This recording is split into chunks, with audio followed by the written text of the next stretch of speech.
بسم اللہ الرحمن الرحیم۔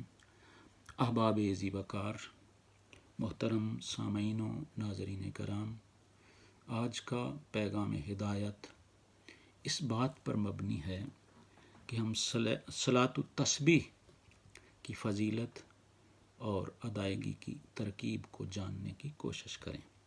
صلاۃ التسبیح ایک نفلی نماز ہے، لیکن بڑی ہی فضیلت اور عظمت کی حامل ہے۔ ویسے تو اللہ پاک نے امت مسلمہ پر دن رات میں 5 نمازیں فرض فرمائی ہیں، اور ان کی حقیقت یہ ہے کہ بندہ اپنے مالک کی بارگاہ میں حاضری دیتا رہے۔ یہ مخلوق اور خالق کے درمیان ملاقات کا بہترین ذریعہ ہے، لیکن جو لوگ اس میں سستی کرتے ہیں وہ رب تعالیٰ کی رحمت سے دور ہوتے چلے جاتے ہیں اور شیطان کے اڈے چڑھ کر اپنی دنیا اور آخرت کو تباہ کر بیٹھتے ہیں۔ العیاذ باللہ، اللہ پاک ہمیں 5 وقت کا مستقل نمازی بنائے۔ پھر ہم دیکھتے ہیں کہ انسان ہونے کے ناطے ہم سے غلطیاں ہو جاتی ہیں۔ اللہ پاک نے نمازوں کا ایسا نظام دیا کہ ہر ایک نماز سے دوسری نماز تک جو ہم سے خطائیں ہوتی ہیں، وہ نماز ان کے لیے کفارہ بن جاتی ہے اور ان غلطیوں کو مٹا دیا جاتا ہے۔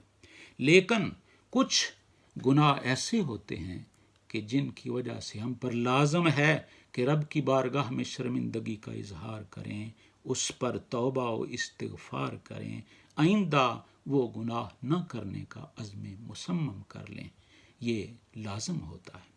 تو یہ جو صلاۃ التسبیح ہے، اللہ کے پیارے رسول صلی اللہ تعالیٰ علیہ وسلم کی طرف سے ہمارے لیے بیش بہا عطیہ اور بہت ہی عظیم خزانہ رحمت ہے۔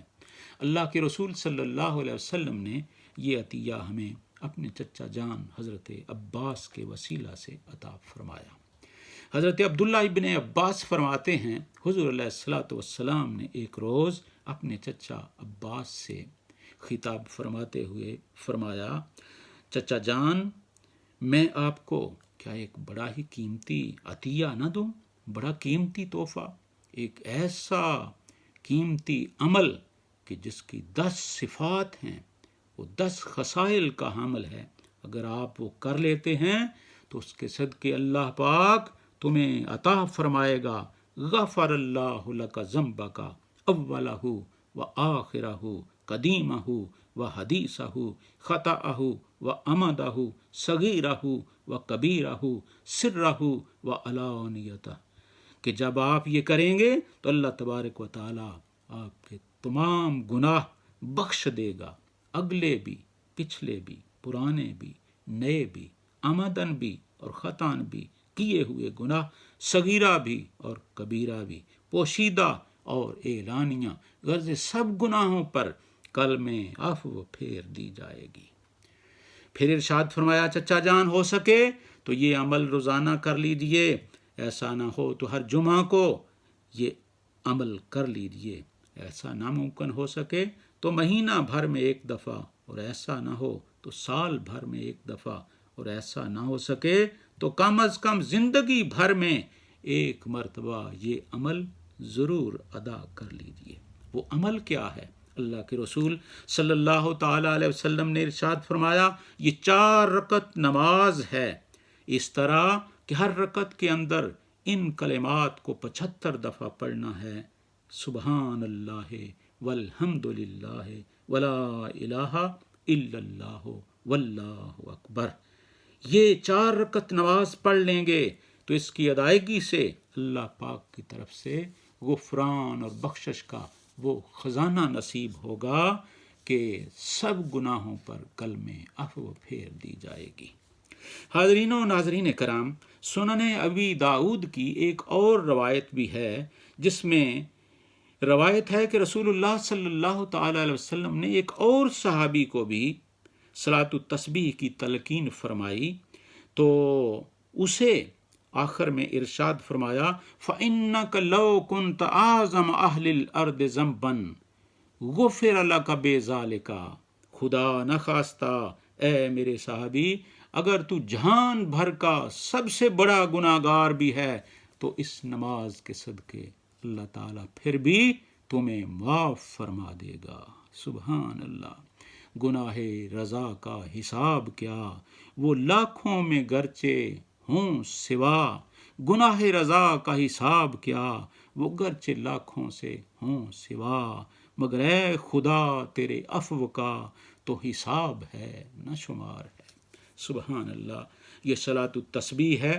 اس کی ضروری باتیں یہ ہیں کہ 4 رکعت نماز کی نیت اکٹھی کی جائے اور ہر رکعت میں 75 دفعہ اس تسبیح کو مکمل کیا جائے، اس طرح کہ پہلی رکعت کے اندر ثنا پڑھنے کے بعد 15 دفعہ اس تسبیح کو پڑھیں اور پھر سورہ فاتحہ پڑھیں اور اس کے ساتھ سورت ملائیں، پھر 10 مرتبہ اس تسبیح کو پڑھیں اور پھر رکوع میں جائیں، رکوع کی تسبیحات پڑھنے کے بعد پھر 10 مرتبہ یہ تسبیحات پڑھیں اور پھر قومہ میں کھڑے ہو جائیں، وہاں پر بھی 10 مرتبہ، پھر سجدے میں جائیں، وہاں پر بھی 10 مرتبہ، پہلا سجدہ کر کے جب بیٹھیں جلسہ میں 2 سجدوں کے درمیان وہاں بھی 10 مرتبہ اور پھر دوسرے سجدے میں بھی 10 مرتبہ ان کلمات کو دہرائیں، سبحان اللہ والحمد للہ ولا الہ الا اللہ واللہ اکبر۔ جب یہ ایک رکعت مکمل ہو جائے گی تو کھڑے ہو جائیں دوسری رکعت کے لیے، تو پھر کھڑے ہونے کے ساتھ ہی فاتحہ شروع کرنے سے پہلے 15 مرتبہ اس تسبیح کو پڑھ لیں اور پھر اسی طرح پہلی رکعت جس طرح پڑھی دوسری رکعت بھی مکمل کر لیں۔ دوسری رکعت پڑھنے کے بعد قعدہ اولیٰ بیٹھیں اور اس میں التحیات مکمل پڑھیں مع درود ابراہیمی۔ پھر تیسری رکعت کے لیے کھڑے ہو جائیں اور کھڑے ہو کر ثنا پڑھیں، جس طرح پہلی 2 رکعتیں پڑھی ہیں اسی طرح ان 2 رکعتوں کو بھی مکمل فرمائیں۔ آخری قعدہ بیٹھ کر التحیات مع درود ابراہیمی اور دعا پڑھ کے سلام پھیر لیں، اس طرح آپ کی یہ نماز مکمل ہو جائے گی۔ صورتوں کے حوالے سے بہتر یہ ہے کہ پہلی رکعت کے اندر فاتحہ کے بعد الہاکم التکاثر، دوسری میں والعصر اور تیسری میں قل یا ایھا الکافرون اور چوتھی میں سورت قل ھو اللہ احد کی تلاوت کر لی جائے، اور اگر یہ صورتیں نہ یاد ہوں تو کوئی بھی صورت پڑھ کر نماز مکمل کی جا سکتی ہے۔ حاضرین و ناظرین کرام، اس طرح اس نماز میں یہ تسبیح کثرت سے پڑھی جاتی ہے، اسی لیے اس کو صلاۃ تسبیح کہا گیا ہے کہ یہ تسبیح 300 مرتبہ اس میں دہرائی جاتی ہے۔ اگر خدا نخواستہ اس میں سجدہ سہو ہو جائے تو ان میں یہ تسبیح نہیں پڑھی جائے گی۔ اس کا وقت ہر مکروہ وقت کے علاوہ کسی وقت بھی یہ نماز پڑھی جا سکتی ہے۔